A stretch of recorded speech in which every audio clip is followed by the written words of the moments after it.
Espero que vocês gostem bastante do conteúdo de hoje que a gente preparou. É uma coisa realmente que na história clínica nossa aí, eu acho que não passa um ano sem a gente atender, um dia sem atender, né, algumas pessoas com fibromialgia, com dores em várias regiões do corpo. O Ângelo de Pirapozinho, São Paulo, e a Natália de Miami. E a Denise, eu acho que eu conheço a Denise aí. A minha esposa também online. Oi, amor. A Aline, Presidente Prudente. Daniele, de Sorocaba. O pessoal de São Paulo é em peso, hein, cara? Fica tranquilo.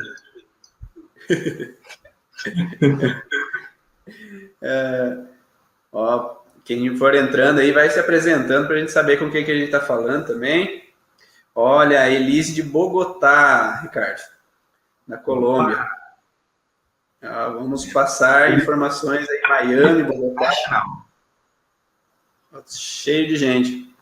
Então, hoje o objetivo mesmo é apresentar para vocês as relações exatamente do que se diz sobre a fibromialgia nas leis biológicas, na nova medicina germânica, o que a gente compreendeu com o passar do tempo estudando e o que a gente viu na prática clínica mesmo, porque às vezes na clínica a gente tem muito exemplo. Então, nós preconizamos dar uma pincelada sobre o que a gente considera como fibromialgia, o que a medicina convencional traz como fibromialgia, e nós vamos falar muito sobre exemplos. Então, acho que esse que é o principal que vocês querem saber, os exemplos nossos de clientes que nós atendemos aí, né? Todo esse decorrer desses 10, 11, 12 anos aí, né, Ricardo? Tu tá já com 12, Ricardo? 11, 12 anos aí? Início de 2007, né? Então, são 10, 11 anos aí que tá trabalhando. Quase. Isso aí. Então, se você quiser se apresentar um pouquinho, Ricardo, para contar para essas pessoal aí que já está online, quem é você, qual é a tua formação, qual é a tua passagem nesse conhecimento das leis biológicas, fique à vontade. Maravilha, então. Bom, primeiro eu quero agradecer o convite, esse meu grande amigo Ivan, né? Um profissional que eu me espelho muito também, nessa parceria de longa data, e também parabenizar a todos os participantes, né? Em pleno feriado, Dia das Crianças, poderiam estar aí, enfim, talvez estejam curtindo com a família, até seria interessante isso, né? Provavelmente algumas pessoas estão fazendo isso, mas de qualquer forma, disponibilizando ali um pouquinho da sua noite de descanso, do seu happy hour, de repente, para estar aqui agregando, adquirindo um pouco mais de conhecimento, de informação, seja para a sua prática clínica, seja também para a sua vida. Né? Eu falo que medicina germânica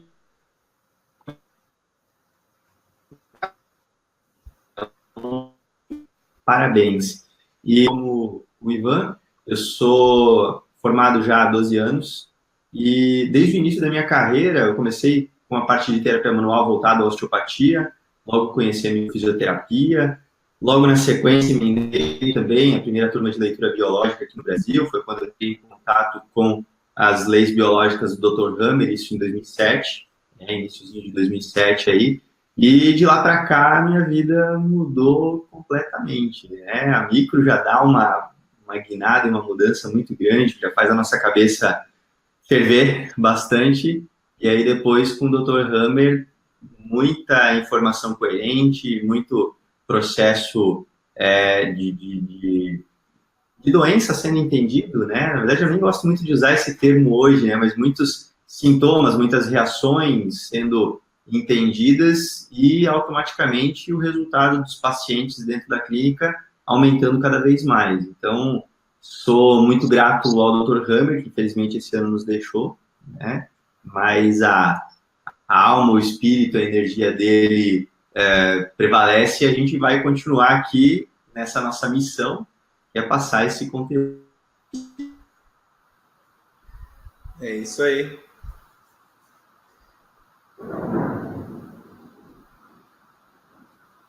Pessoal, aqui tá chovendo bastante, então talvez nós possamos ter alguns probleminhas com a transmissão, E eu queria saber de vocês aí como é que está sendo a transmissão, se vocês estão escutando, não estão, como está travando ou não, porque para mim aqui travou um pouquinho, um pouco aqui na relação quando o Ricardo estava terminando.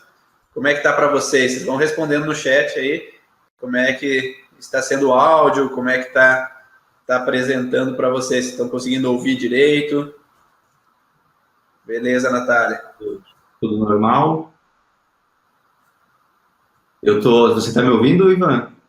Tô, Agora, no finalzinho ali da tua apresentação, deu uma cortada para mim. Eu não sei se para as pessoas cortou também. Eu estou te ouvindo, mas a tua imagem está travada aqui para mim. Ok. O bom é que não ficou nenhuma careta, então tá tranquilo. Sim. O Ari também falou que travou um pouquinho do Ricardo. A minha internet não é das melhores aqui em Balneário Camboriú. O tempo não tá chovendo aqui, mas se tiver travando, deixa eu ver aqui o que eu posso fazer para melhorar isso aqui. Nós vamos adaptando aqui, pessoal, porque os imprevistos da internet é natural, né? Então, nós dependemos de várias coisas, desde do tempo estar auxiliando até as situações aí internas mesmo da parte de internet. Então, tem algumas pessoas que falam que está travando, tem outras pessoas que estão falando que está ok. Então, às vezes pode ser também a internet de vocês, e que às vezes possa travar um pouquinho. O nosso suporte falou também que às vezes no celular pode às vezes dar umas travadinhas pela qualidade, né, da imagem. Então, espero que esteja indo tudo ok e vocês consigam pegar todas as informações aí que nós podemos passar.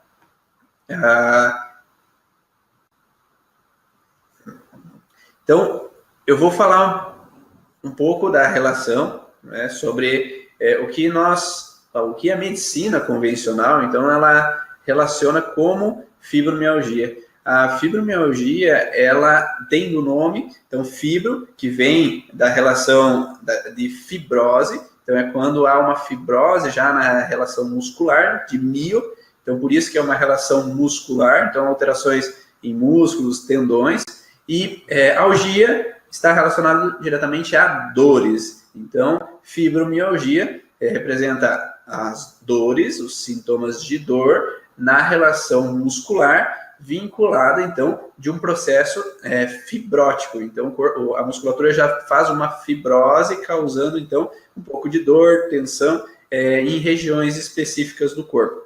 Claro que nós podemos perceber que cada pessoa, às vezes, apresenta sintomas diferentes e dores diferentes em diferentes locais. E na medicina coloca-se também que essas pessoas acabam tendo bastante cansaço e dificuldades com o sono. Isso são consequências que geralmente a medicina convencional ela não consegue identificar o porquê disso acontecer. E hoje nós vamos explicar para vocês por que alguns sintomas eles aparecem associados à fibromialgia. Então, na medicina, eu vou passar aqui um slide para vocês terem uma base. Então, para ser diagnosticado uma pessoa como fibromialgica, ela tem que apresentar, então, no mínimo, deixa eu só achar a foto aqui, no mínimo 11 pontos de dor no corpo. E eles falam que precisa se ter nos 4 quadrantes do corpo os sintomas, ou seja, na metade esquerda superior, metade direita superior, metade esquerda inferior, metade direita inferior. Então, pode ser braço direito, escápula esquerda, perna direita e quadril esquerdo. Então, tem que ter nos 4 quadrantes o sintoma. E não sei se você também atende, Ricardo, mas aqui chegam pacientes com diagnóstico de fibromialgia que têm dores apenas no trapézio, por exemplo. Então, eles são considerados como fibromiálgicos, mas tem dor no trapézio. Então, baseado na medicina convencional, isso é um falso diagnóstico. Então, não é um diagnóstico coerente, porque a pessoa teria que ter dores em, no mínimo, 11 pontos do corpo. Então, esses são os pontos que foram, principalmente, estudados, então são 18 pontos, então seriam nessas regiões específicas que vocês estão vendo ali. Então, quando nós falamos em dor, vindo agora para nova medicina, nós temos a relação do mesoderma novo com relação à fibromialgia. Então, esse mapa do cérebro é um mapa que representa a região onde ficam os locais relacionados ao mesoderma novo, que fica na substância branca. Então, essa região superior, que está mais acima para vocês, é a região desde a cabeça até a região dos pés, na região inferior. Então, do lado esquerdo da imagem de vocês estão o lado direito do corpo. Do lado direito de vocês está a parte esquerda do corpo, porque quando a gente sai da região do corpo para o cérebro, cruza essas informações. E quando você cruza, então a região do lado esquerdo do cérebro, ela controla o lado direito do corpo, e a região direita do cérebro controla o lado esquerdo do corpo. Então, por isso que é uma ligação cruzada na região aí da substância branca. Então, nós vamos encontrar em tomografias do cérebro, que o Dr. Hammer estudou muito essa relação, por isso que ele desvendou esses mapas do cérebro, que quando uma pessoa apresenta alguma dor, alguma disfunção em região muscular, articular, ligamentar, todo esse processo estrutural do corpo, eles vão ter fragilidades nessa região, então, de mesoderma novo, que relaciona-se à substância branca. Você quer complementar alguma coisinha aí, Ricardo? Não, é basicamente isso mesmo, Ivan. Tá me ouvindo agora? Tá legal? Sim, tudo ótimo, ótimo. Perfeito. Reconectei aqui. Vamos ver se alguém viu que minha imagem está travando, o som não está saindo, avisa aí no chat que eu já fico ligado. Mas é basicamente isso mesmo, Ivan. É muito, mas muito comum a gente receber no nosso consultório diagnósticos descabidos de fibromialgia, como você mesmo comentou, às vezes bem pontuais, simplesmente levando em consideração o fato de ser uma dor crônica, uma dor que já vem acompanhando há muito tempo, e aí, de repente, ele percebe que o paciente está meio deprimido, e aí faz toda aquela...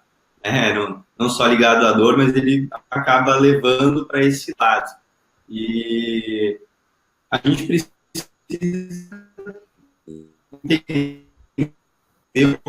daí da substância, a gente conseguir estabelecer o que realmente está por trás de cada um desses pontos.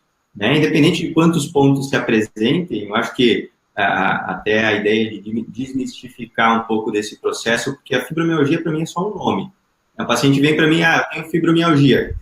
Eu sei que ele tem dor, eu sei que ele provavelmente vai estar ligado a um processo, segundo o médico, de depressão, ou qualquer coisa assim, mas dentro da minha avaliação eu vou estabelecer quais são os pontos, no caso daquele paciente, que mais estão incomodando, e aí nesse mapa você consegue estabelecer claramente, a grande parte desses pontos, inclusive aqueles 18 pontos que você mostrou na figura anterior, que são os pontos mais frequentes, mas a gente tem tudo isso integrado nesse nosso mapinha aí cerebral do mesoderma novo.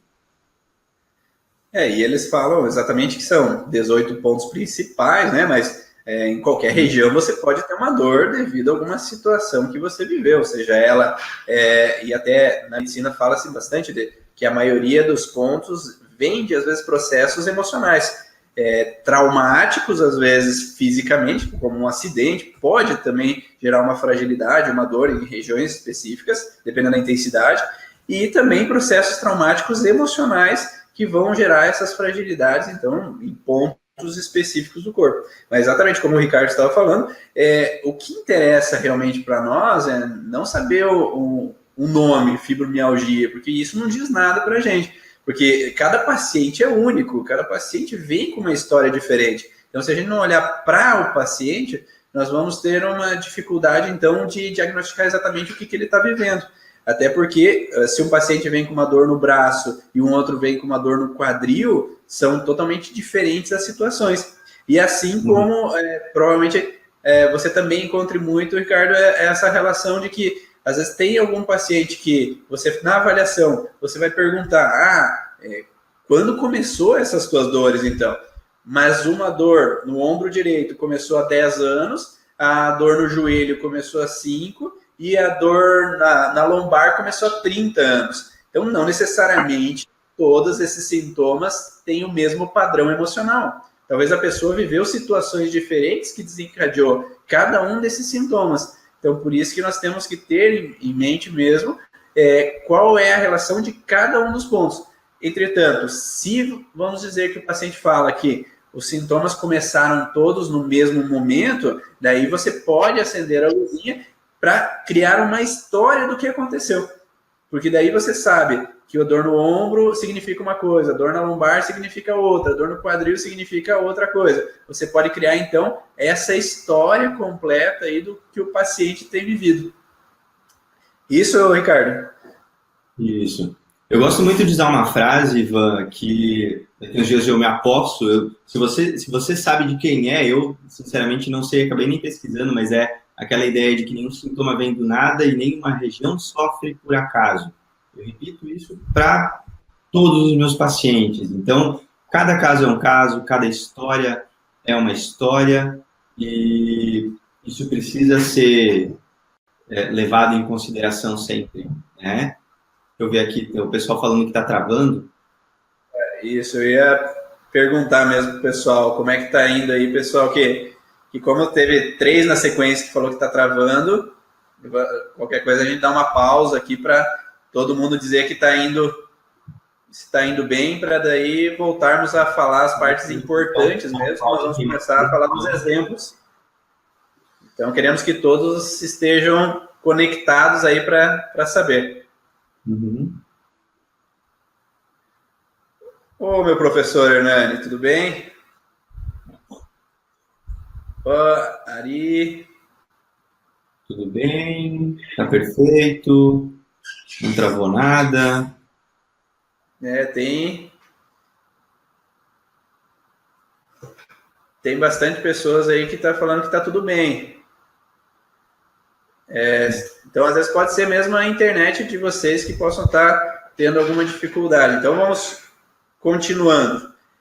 A maioria está falando que está tudo bem. Então, baseado nas leis biológicas, nós precisamos falar que quando a pessoa vive uma situação de estresse, antes de tudo, ela vai ter que passar pelas fases aí do estresse, né? Então, como vocês leram o e-book, tanto do Ricardo quanto o meu e-book, vocês já devem ter em mente essa relação de que quando a pessoa está em normotonia, que é aquela primeira fase ali da onda subindo e descendo, a gente está em simpaticotonia subindo e parasimpaticotonia e descendo. Quando você vive estresse, você entra num pico de hipersimpaticotonia, que é aquela relação ali do DHS. Quando você vive o DHS, que é o trauma, você entra numa hiperestimulação. E nesse momento, nos sintomas relacionados do mesoderma novo, você não tem sintomas em geral, a não ser que você tenha, às vezes, um processo duradouro de muitos e muitos anos que tem um desgaste daquela articulação, né?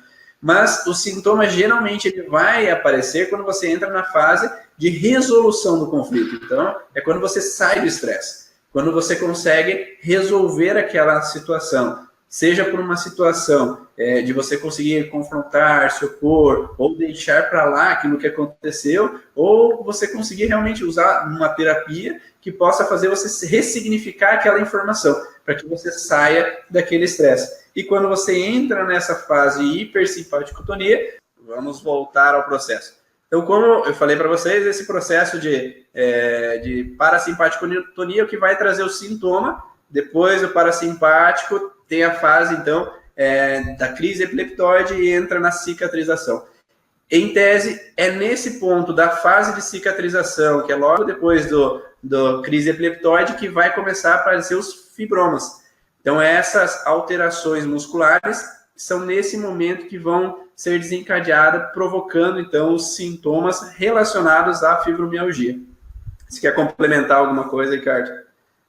Na verdade, para ficar bem fácil de entender, eu gosto muito de usar essa fase de simpaticotonia para as pessoas entenderem como uma fase de guerra, né? Então, por alguma razão, você teve um choque emocional, você teve ali o teu DHS, você entra numa fase de guerra, que é uma fase ou um momento em que teu corpo vai dar de tudo para poder te manter vivo, e aí no momento em que você relaxa, que você sai do estresse, você entra nessa fase de recuperação, né? No meio dela tem ali a crise epileptoide, e é justamente nessa fase que a dor aparece, como você explicou muito bem. Então, a questão hoje que mais me chama a atenção e que eu vejo que é a mais delicada de todas aqui na minha clínica é justamente o fato de, muitas vezes, o paciente ele está naquela fase em balanço, né? Está entrando e saindo, entrando e saindo. Isso vai trazer, com o passar do tempo, uma massa de conflito muito grande. E aí, é claro, se isso já trazer alguma alteração fisiológica, dificilmente a gente vai conseguir zerar aquela dor. Mas se ele conseguir resgatar, ressignificar o DHS e, de preferência, conseguir gerir melhor o que ele está vivendo, ou seja, não ficar com essas recidivas, a chance de recuperação é muito maior, né? Mas entender é o primeiro passo. E é isso que está claramente apresentado na segunda lei aí. Vocês estão conseguindo entender, pessoal? Então, a relação do início desse processo. Então, nós estamos falando que o começo do sintoma, ele vem baseado a esse processo da segunda lei. Então, você faz a fase de estresse quando você entra na resolução que os sintomas aparecem. Mas, claro que quando nós falamos de paciente fibromialgico, ele é uma relação de síndrome, ele tem mais de um sintoma ao mesmo tempo. E agora a gente vai, então, explicar para vocês, eu vou pedir até para o Dr. Ricardo, vou deixar ele maiorzinho aqui para explicar melhor, falar aí dos pacientes teus, o que você tem encontrado, então, na tua clínica, que representa essa relação de fibromialgia, e o que você vê de base, então, nessas situações emocionais que eles têm vivido. Então, na verdade, basicamente, se a gente levar na essência o que vem a acometer justamente a parte do mesoderma novo, né, Ivan, a gente sabe que tem dois aspectos principais. E toda vez que você fala essas duas palavrinhas mágicas, o paciente fibromialgico, ele naturalmente, ele reconhece e ele entende a mensagem, que é impotência e desvalorização. Então, claro, o choque primário, ele provavelmente vai estar ligado a alguma situação de grande estresse, né? O choque por si só, ele já presume tudo isso, né? Um grande estresse, alta intensidade, vivido em isolamento e de forma inesperada, né? E aí a gente vê, assim, claro, na grande maioria das vezes, não sei se é a tua clínica, a tua parte aí também, mas até por uma questão, acredito que biológica, cultural, enfim, as mulheres, claro que na maioria das vezes são acometidas por isso, justamente talvez em função de uma cultura machista, em função dessa questão da submissão, da própria desvalorização, de elas não poderem fazer o que elas o que gostariam de fazer, né? Então, aquelas que gostariam de sair de casa, de repente estão tendo que cuidar dos filhos, aquelas que gostariam de cuidar dos filhos, de repente estão se sentindo obrigadas a sair de casa. A gente pode levar para as particularidades vamos colocar assim, as particularidades de cada um, né? Muitas vezes são mulheres que têm problemas no relacionamento, não necessariamente com o parceiro por si só, né? Mas, enfim, é delicado até falar disso em detalhes, mas é o que eu tenho observado com mais frequência aqui, Ivan, na minha clínica. Não sei, acredito que seja um padrão mais natural mesmo, né? Sim. A Cláudia está perguntando se o que é isolamento, que você falou do que é viver no isolamento, aquela situação traumática. Você pode dar uma pincelada um pouquinho melhor para explicar? Viver isolamento, na verdade, não tem necessariamente uma relação com o fato de você não compartilhar. Dentro do choque do DHS, o que é vivido em isolamento, vamos dar um exemplo que até acho que o Corbel deu na aula quando eu fiz leitura biológica. A gente está ali, de repente, numa multidão lá na Avenida Paulista, tá a mãe com seu filhinho ali do lado, e de repente aquela criança se desgarra para atravessar a rua. E aquela criança simplesmente vai, na hora de atravessar a rua, e infelizmente é atropelada. E aí aquilo choca, naturalmente, várias pessoas ao redor. Mas cada pessoa que está ali naquela situação, vendo aquela situação, vai observar aquilo de uma forma diferente.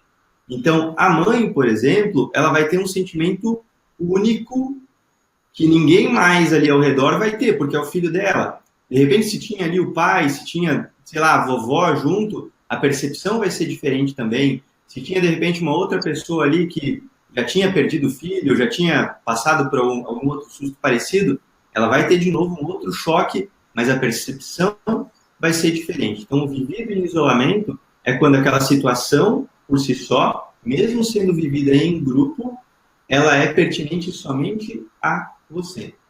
Não sei se ficou claro isso, mas acredito que sim, né, Ivan? Não sei se você quer complementar. Sim, a Cláudia, ela fala também do porquê que alguns pacientes eles acabam, então, vivendo por tanto tempo o sintoma. E eu acho que realmente é porque eles estão em balanço, né? Eles não conseguem sair daquela situação emocional, né? Eles acabam... Fique à vontade. Vai lá. Não, fique à vontade. Pode falar. Foi uma pergunta para você mesmo.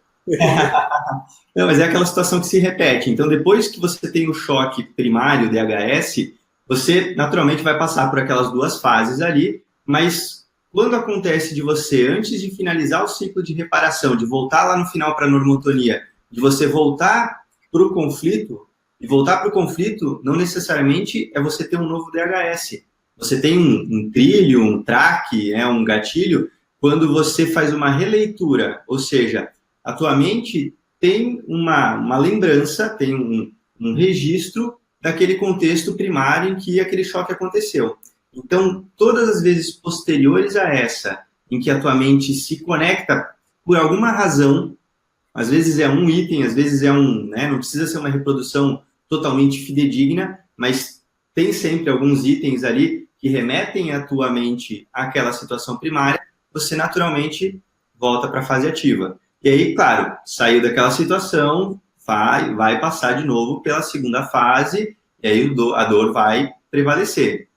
E aí você fica indo e voltando nesse conflito, né? Aquela questão da esposa que já não tolera mais a forma como o marido a trata sexualmente, mas de repente toda noite que ela vai para a cama, ela revive o conflito, mesmo que ela não tenha que manter nenhum tipo de relação ali. Ou até ainda mais se ela tiver que manter uma nova relação forçada, então o impacto vai ser maior ainda.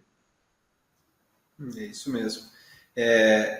Eu acho que vamos falar então de alguns exemplos clínicos. Tu tem algum exemplo que tu gostaria de compartilhar aí de algum paciente que tu atendeu com fibromialgia, para que as pessoas consigam relacionar realmente por que ela tem aquela dor em determinado ponto pelo que ela viveu?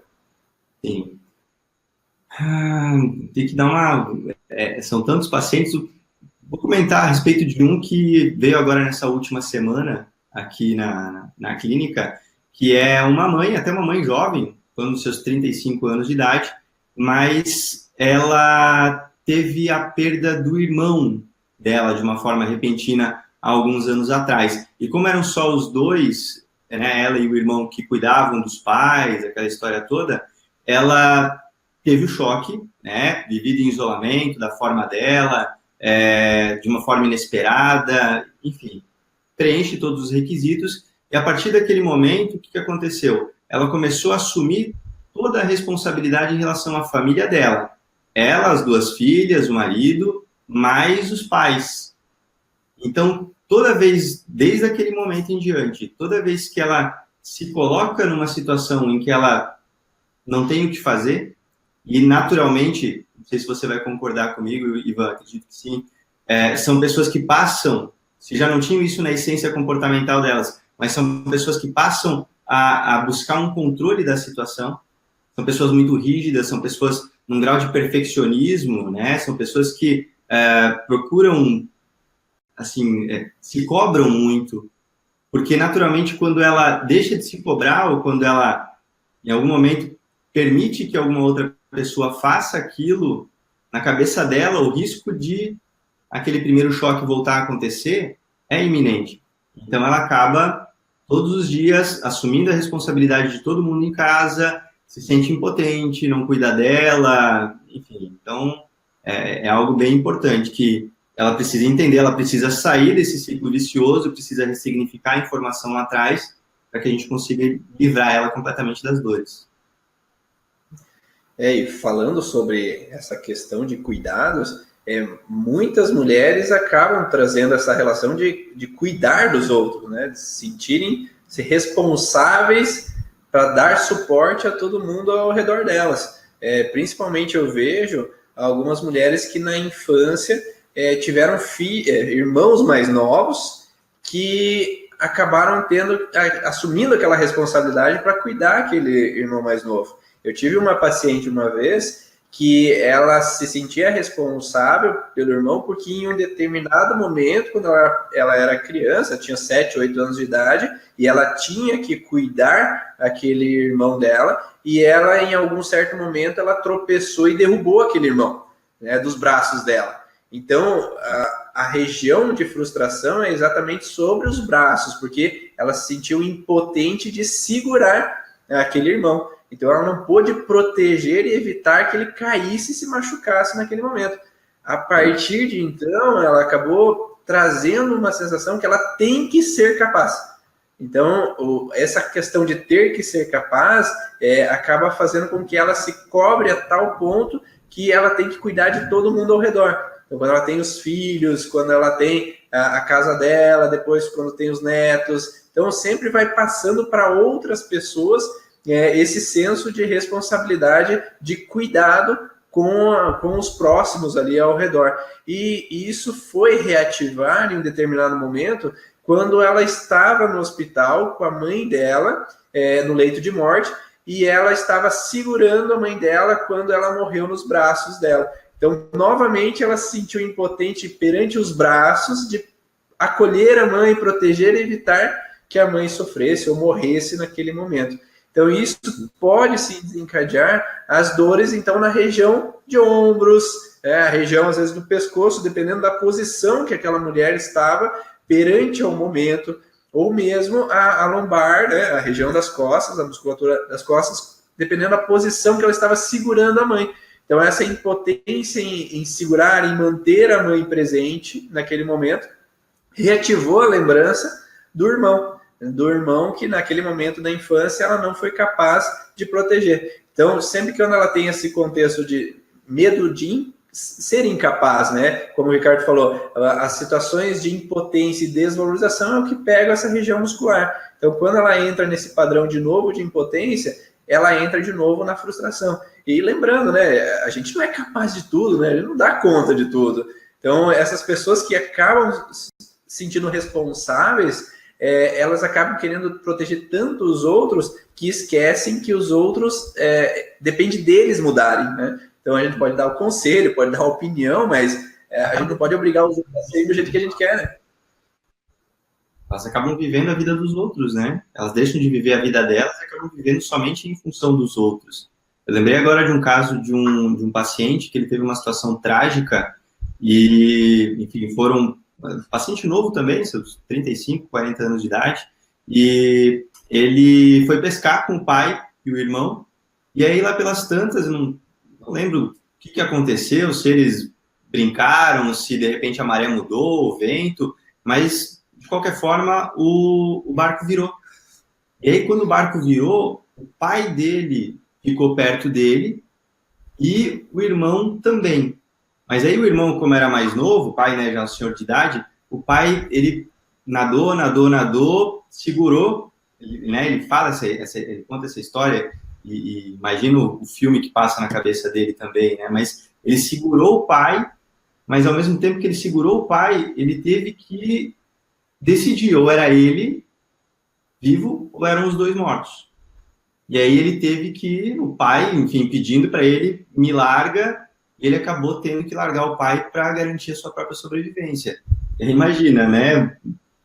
Dor totalmente, padrão de desvalorização, de impotência, né? Naquele momento, em função do gesto, em função da atitude que ele teve que tomar. Enfim, isso é algo que já foi ressignificado e, cara, depois de uma sessão, a dor praticamente zerou. praticamente zerou. É bem interessante, bem legal. Aproveitando aí o gancho, você falou depois de ressignificado, tem algumas pessoas perguntando exatamente essa relação. Como ressignificar, né? Como que a gente faz para ressignificar, e somente a pessoa sabendo o trauma que ela viveu já é o bastante para ela corrigir o sintoma? Então, muitas vezes sim, tá? Mas a gente tem alguns sinais quando você passa a informação, algumas palavras, né, uma forma de colocar tudo isso, não é simplesmente tomar consciência, né, mas tem uma forma, seria um protocolo, né, Ivan, mas uma forma de você colocar isso para dar um sentido diferente para aquela pessoa. Você sabe que ela acessou aquela memória e que isso realmente fez sentido para ela através de algumas reações, por exemplo, algumas começam a lacrimejar, outras ficam com o olhar paralisado, enfim, às vezes espirram. São pequenos sinais ali que fazem, a partir daquele momento, a mente dela desconectar daquela informação primária. Pelo menos para mim é um dos pontos principais que eu acabo observando no consultório. Sim. E creio que principalmente o fato de ela entender o que aconteceu, ela possa entender também que aquilo já passou, né? Não é uma coisa que ela ainda está vivendo. Então, o ressignificar significa realmente isso, de ela entender que aquela situação que ela viveu na infância, aquela situação que ela viveu lá no passado, não é a mesma história que ela vive hoje. Talvez ali, por exemplo, na história da minha paciente, que ela tinha 7 anos, ela não deveria ser responsável para cuidar do irmão dela. Então, não é culpa dela ter caído, foi um acaso que aconteceu. E a partir do momento que ela possa compreender isso e identificar essa relação, ela possa entender também que não é porque a mãe dela morreu que a culpa é dela. Ela não era responsável naquele momento para evitar a morte da mãe dela. A gente não é Deus, né? Às vezes era o momento da mãe dela e por algum motivo a gente não podia, não tinha como às vezes evitar aquele falecimento. E da mesma forma ali com o teu paciente, né? Não é que ele está dentro da água ali, o melhor naquele momento era aquela opção. Ele poderia fazer uma tentativa, mas seria um risco muito grande. E realmente o fato de ressignificar não interessa a técnica que você use. Você encontrando a informação, você possa estar usando a nova medicina, o bioalinhamento, a reprogramação biológica, a leitura biológica, a microfisioterapia, a hipnose, a acupuntura, seja fisioterapeuta, massoterapeuta, você sabendo essas informações, você dando essa informação para aquele paciente, você consegue ressignificar, Érica. Então, independente do tipo de método que você use, você pode sim reprogramar essa informação ressignificando dessa forma, tentando fazer com que aquela pessoa consiga mudar a percepção dela sobre o vivido dela. A Érica perguntou se depois de que tipo de sessão que há essa melhora, Ricardo. Mas eu acho que realmente qualquer método pode utilizar. Isso, esse pacote todo que você está colocando ali, Ivan, né? Enfim, independente da ferramenta, do processo de reprogramação que você vai fazer, o que eu me recordo muito bem é que quando lá na turma de leitura biológica a gente começou a estudar tudo isso, conforme o próprio Manu ia colocando muitas dessas informações, muitas fichas iam caindo, segundo, terceiro dia estava todo mundo já em fase de resolução, uns com febre, outros de cama, porque do jeito que vem aquela informação, do jeito que você simplesmente toma consciência, aquilo já vai mexendo com você. Então, né, sem comparar, por exemplo, uma sessão onde a gente vai usar a nova medicina germânica com uma sessão de terapia que um psicólogo vai fazer, até porque as informações são completamente... A base de informações que vai ser avaliada é completamente diferente, mas o fato de você tomar essa consciência, né, então... Para quem vai participar do congresso online ali, provavelmente muitas fichas dessas já vão cair e, naturalmente, você já vai conseguir ou sair desse processo, ressignificar, como a gente está falando, ou até, de repente, pelo menos, melhorar a gestão. Né? Se você, toda vez que está numa determinada situação, tem aquele sintoma sendo repetido, é uma coisa até meio óbvia, né? Para de viver, para de entrar naquele conflito, muda a forma de encarar aquela situação. Se depender de uma decisão, se depender de uma atitude, ou se depender até da aceitação, às vezes, daquilo, para mim não importa o que você vai fazer. Então, mesmo que você não consiga ressignificar a base lá atrás, pelo menos essa gestão é imprescindível. É imprescindível. E até por isso que eu criei o congresso, para que possamos, assim, chamar profissionais de várias áreas diferentes que trabalham com as leis biológicas, para que a gente consiga desmistificar essa relação, que você precisa trabalhar com isso somente, você não pode usar isso com aquilo. Então, as leis biológicas têm uma potencialidade de resultado tão grande que a gente consegue chegar a fundo na informação de tal maneira que o resultado é fantástico. Por isso que tem profissionais no Congresso que trabalham com medicina chinesa, com hipnose, com a constelação familiar, com a microfisioterapia, ou com a nova medicina pura mesmo. Então, para vocês conseguirem ter várias bases de várias pessoas diferentes explicando o mesmo contexto, que eles usam e dá resultado independente do método que você use. Até porque alguns métodos facilitam com que você chegue ao diagnóstico preciso também. Então, você conversando com o paciente, você consegue chegar à relação, mas existem outros métodos que podem facilitar um pouco mais. É isso que nós vamos apresentar no congresso para que você consiga realmente saber o que para você é melhor.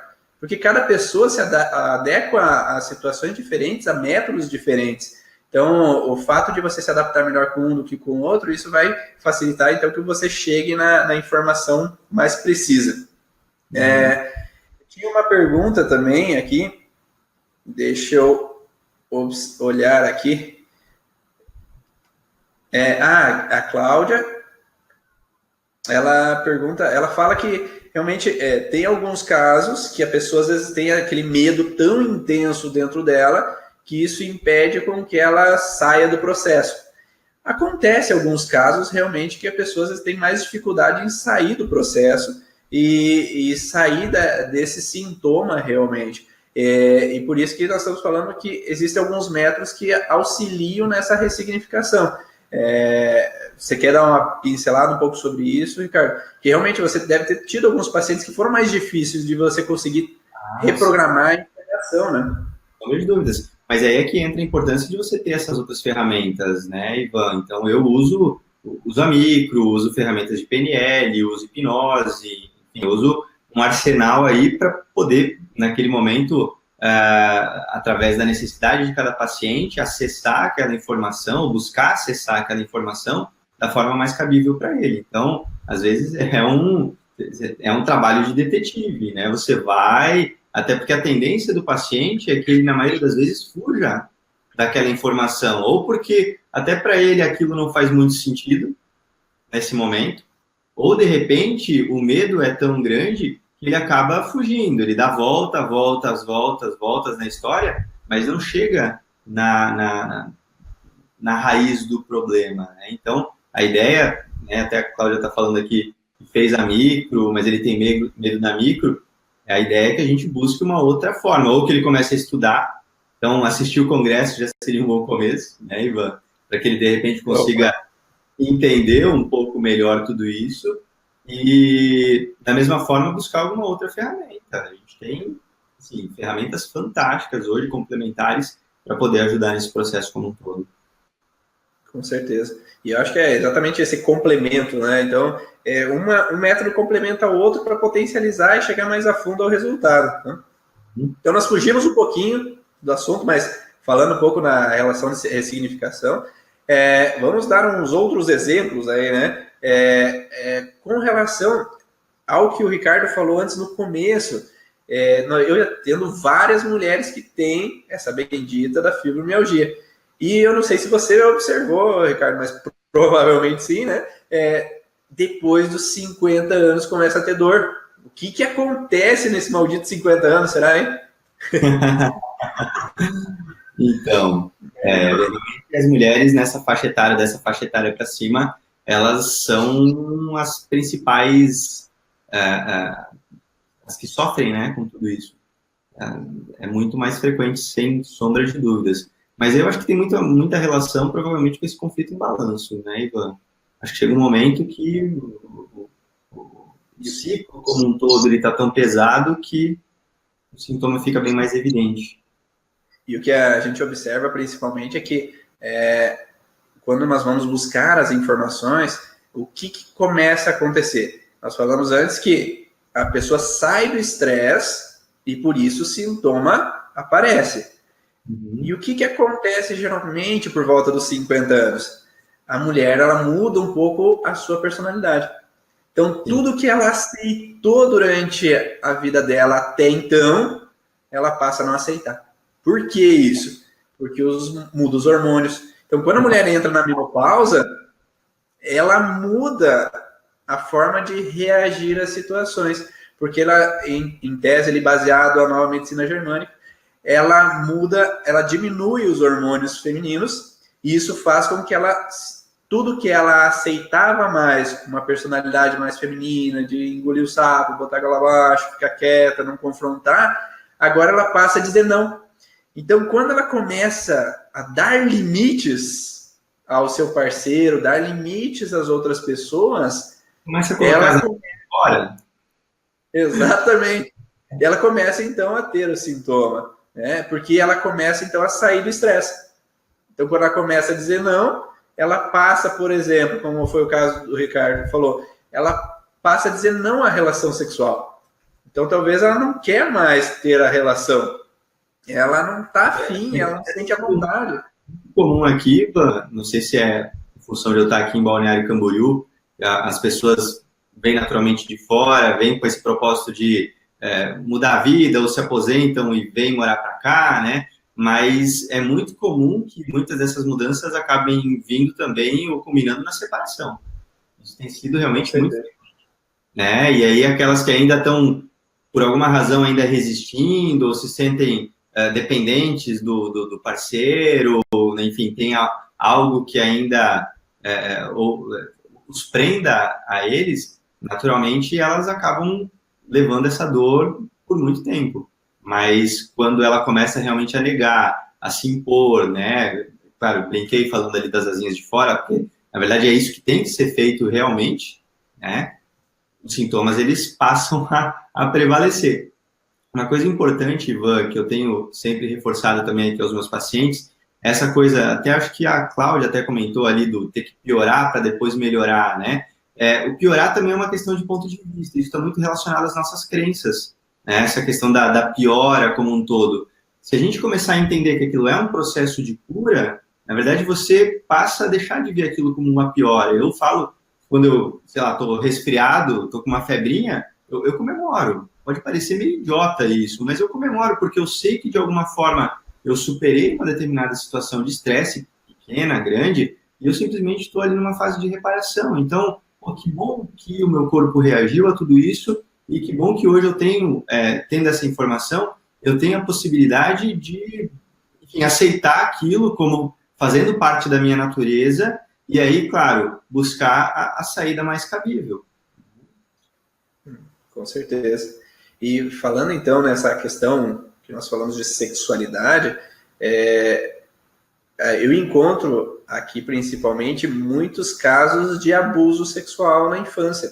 Então, aquelas meninas que são tocadas, que um tio, um primo, ou algum irmão mesmo, ele passa a mão, toca, e aquela mulher não consegue repulsar. Então, ela quer afastar aquela pessoa, mas não pode. Então, isso também é uma impotência. É uma impotência de reagir contra, de afastar aquela pessoa, e isso vai trazer, então, essas fragilidades também na musculatura daquela pessoa, principalmente na musculatura externa. O que é musculatura externa? Geralmente a região posterior de ombros, né, que é a musculatura responsável por afastar as pessoas, ou alguém que venha me fazer algum mal. E se aquela pessoa ainda teve o contato sexual, isso pode fragilizar musculaturas na região inferior mesmo, na região de lombar, que daí vai piorar, claro, quando ela começa a ter as relações sexuais.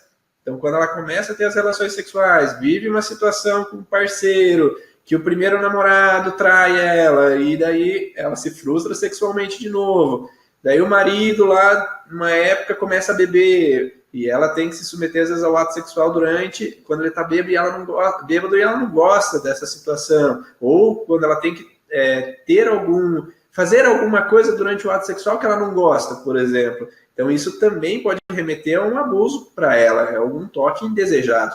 E isso pode remeter, então, a essa sensação também de não poder se opor a alguma situação que foi desagradável para ela. Cada região do corpo ele tem uma relação específica, né? Então, nós vamos dar uma pincelada aqui, porque se a gente fosse falar de cada região, cada relação emocional que a pessoa passa, aí a gente ia levar um fim de semana inteiro, né, cara? Cada região do corpo ele tem um detalhe específico, mas em base, essa relação de repulsa, ela pode ficar piorando com o passar do tempo, e daí se é essa mulher que eu falei antes, que se submete, aceita tudo, e chega lá na menopausa, começa a se impor, aí é uma dor muito intensa. Porque imagine que ela viveu uma situação aos 5 anos de idade, lá aos 50, ela vai começar a dizer não, então são 45 anos de frustração baseados na situação que ela viveu aos 5 anos. Então, quanto mais longo o processo, mais intenso realmente é o sintoma que aquela pessoa vai ter. Você encontra aí em Camboriú também isso, Ricardo? Sim, essa história é uma das histórias mais frequentes mesmo, né, Ivan? Aqui, acho que não sei se é Brasil como um todo, se é aqui no Sul isso, né, mas acho que é um padrão cultural nosso aqui, onde isso provavelmente aconteça e a tendência, infelizmente, é que aconteça cada vez mais, né, justamente porque a história das mulheres no passado, ela teve, na sua grande maioria das vezes, algum incidente nesse sentido, e elas estão cada vez mais encorajadas a realmente romper, estão se sentindo cada vez mais capazes, e, como eu falei, eu concordo com tudo isso, eu acho que elas têm que realmente sair de uma vez por todas dessa guerra. Só que o sair da guerra, né, que eu acho que até eu ia comentar antes desse processo, o sair da guerra, né, ou tomar essa decisão assertiva, ele tem as suas consequências. Então, é como o próprio Dr. Hammer fala, vamos suportar a vagotonia, né? Vamos suportar esse processo, porque se a gente entende que ele é um ciclo e que ele vai finalizar, vamos simplesmente buscar dar um suporte para ele, né? Então, até essa questão da medicação ali, eu, como filho de farmacêuticos, né, até é interessante falar, eu não sou contra o remédio, até o Hammer também não era contra o uso do remédio, a questão é o momento adequado, a intenção, a dose que você vai usar.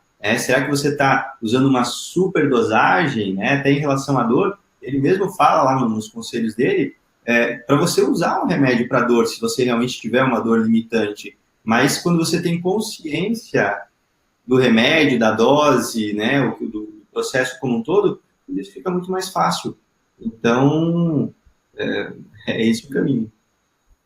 Eu acho que isso foi um erro de tradução mesmo, né? Porque perante todos os professores que eu estudei, eles nunca falaram nada nesse contexto que não pode usar medicamento.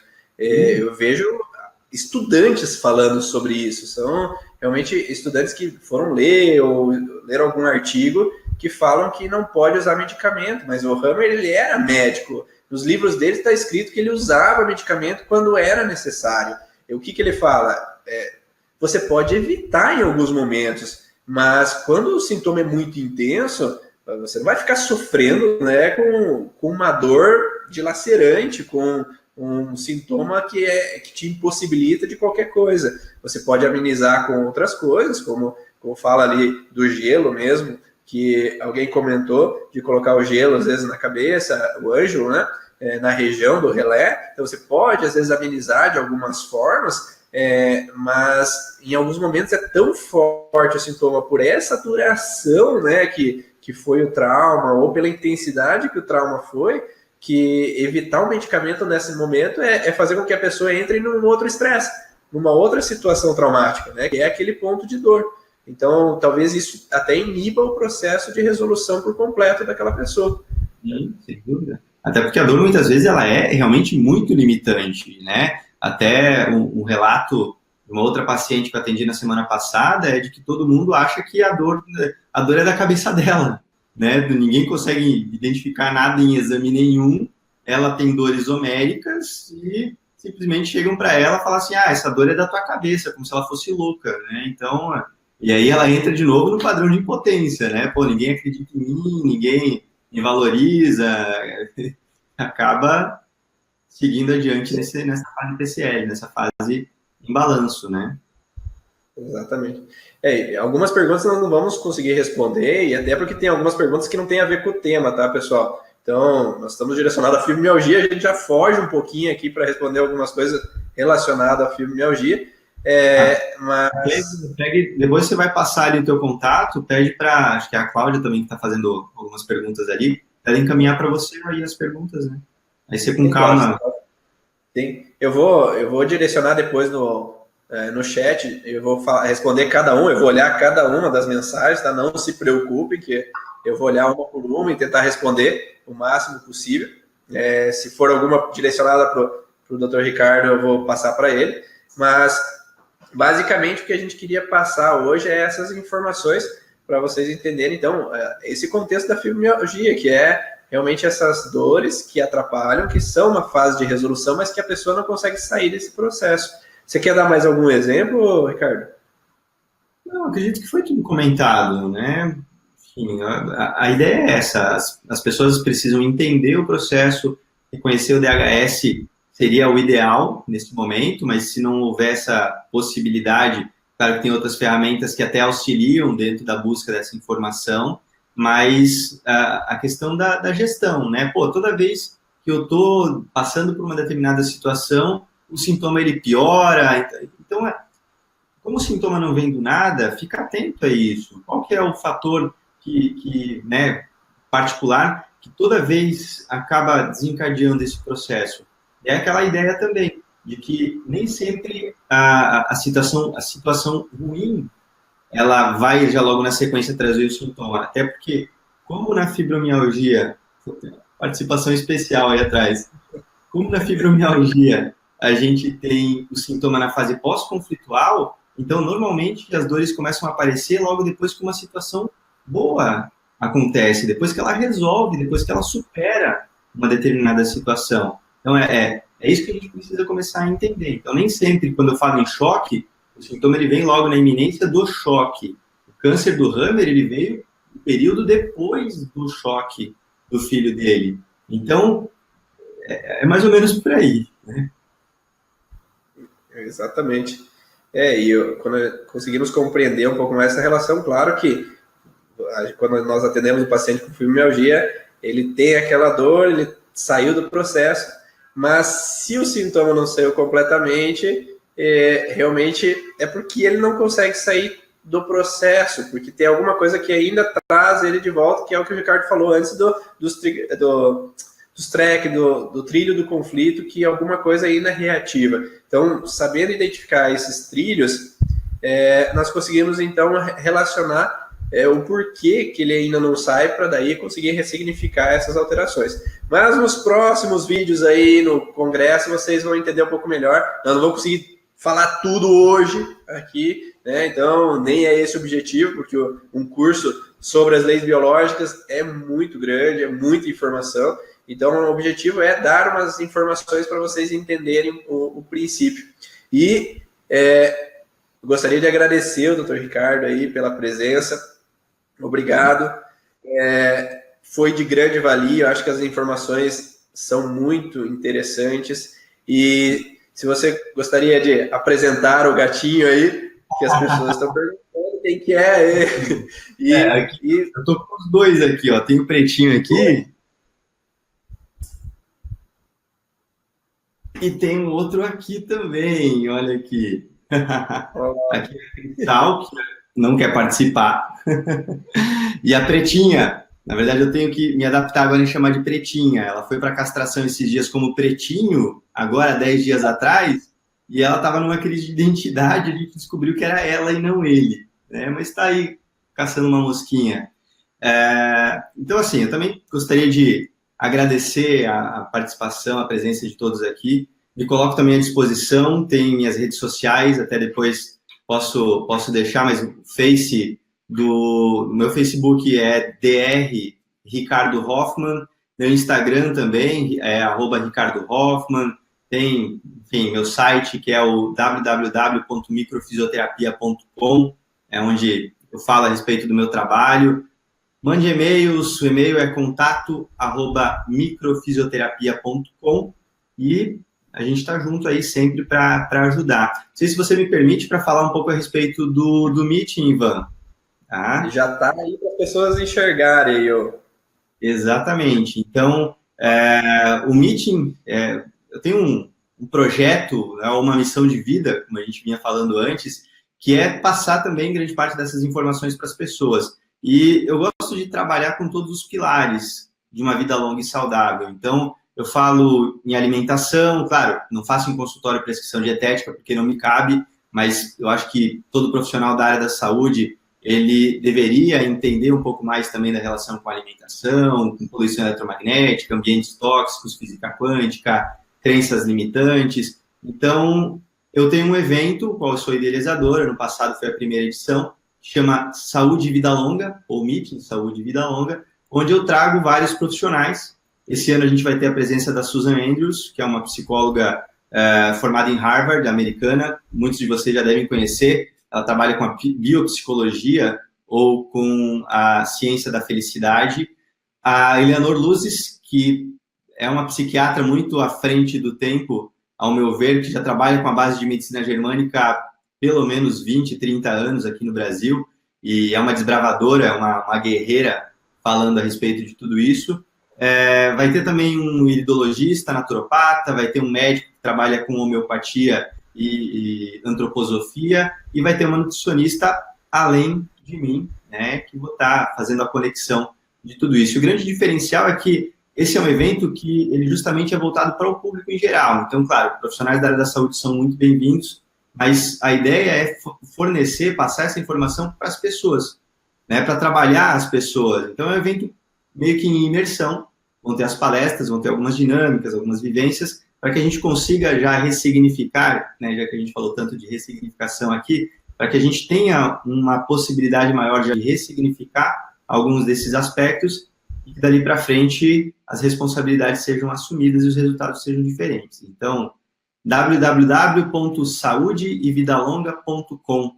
Lá vocês têm todas as informações e todos estão convidados, inclusive você, Ivan.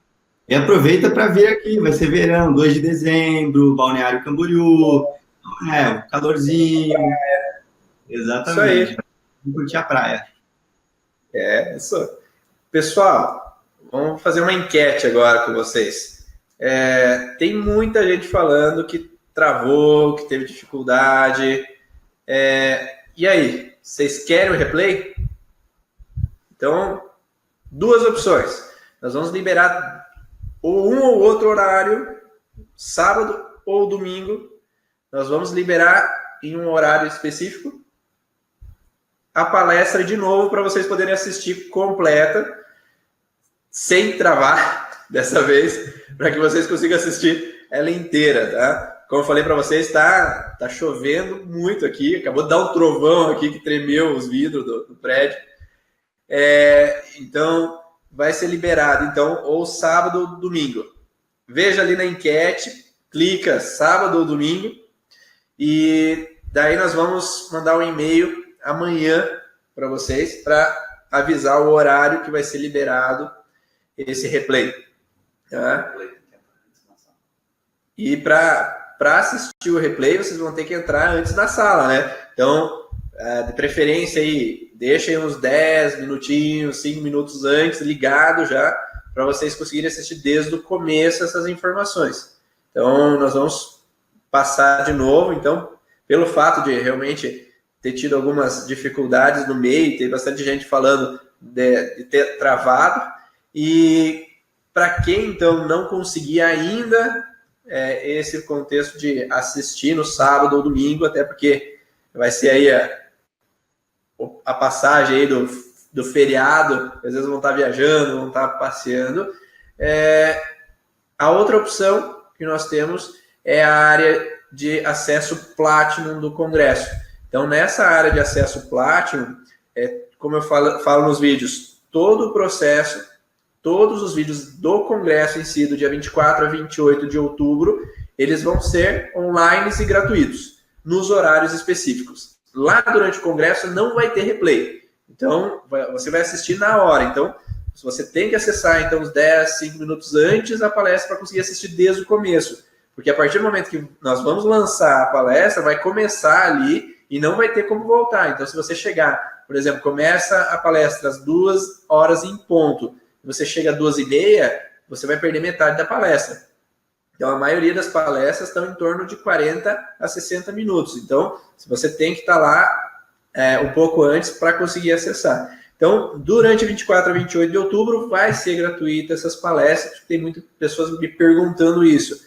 Mas, quem não conseguir acessar essas palestras durante o dia 24 a 28, você tem essa possibilidade do acesso Platinum, que até o dia 23 de outubro, ele está com desconto de R$200 para você assistir todas as palestras no horário que você quiser, quantas vezes quiser. Porque, como tem muita informação durante as palestras, você pode ver e rever quantas vezes você quiser para anotar tudo que você precisar. Para você obter todos os conteúdos possíveis mesmo.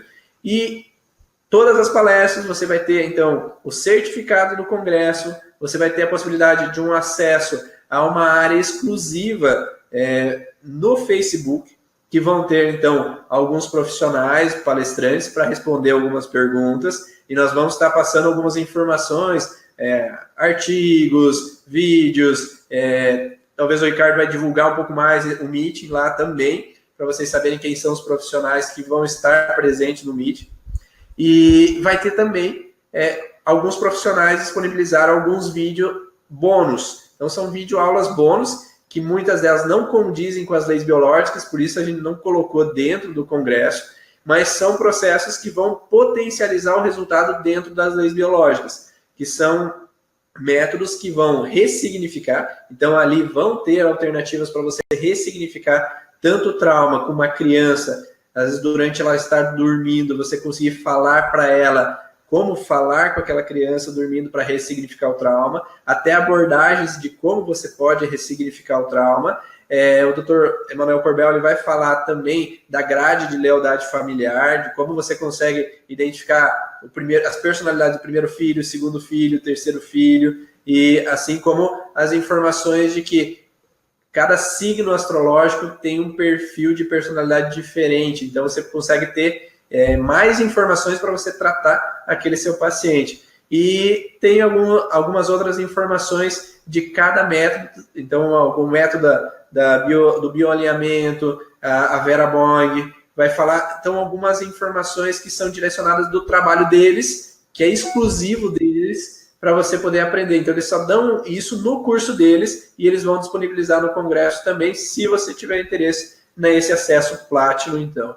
E eu vou ficando por aqui, né? Então, me despeço aí do Dr. Ricardo. Tem mais alguma palavra aí para dizer, Ricardo? Quer dar um tchau para as pessoas? Só agradecer a todos aí pela paciência com a internet, com o que aconteceu, mas vale a pena rever essa palestra aqui, assim como com certeza o congresso está enriquecedor, e fica o convite para todos vocês participarem, né? leisbiológicas.com.br, é isso? .com, leisbiológicas.com. Mas... exatamente. Participem, acessar ali. Isso, acessem e vejam ali tudo que vocês podem trazer para vocês, seja para a vida clínica, para a vida pessoal. É sempre conhecimento, sempre informação, né? Isso é tudo bem-vindo para que a gente consiga viver mais e melhor. E lembrando aqui que a enquete deu domingo, tá? Então o pessoal queria domingo, então vai ser liberada domingo. Ainda nós vamos decidir o horário melhor para a apresentação, mas fiquem atentos no e-mail. Se vocês estão tendo dificuldade recebendo e-mail no lixo eletrônico ou no spam, certifique-se então que o meu e-mail vá para a caixa de entrada ou coloque ele como favorito mesmo, né? Então, colocando ele como favorito, você vai ter a certeza que vai chegar sempre na caixa de entrada. E daí você não vai perder nenhum conteúdo do congresso.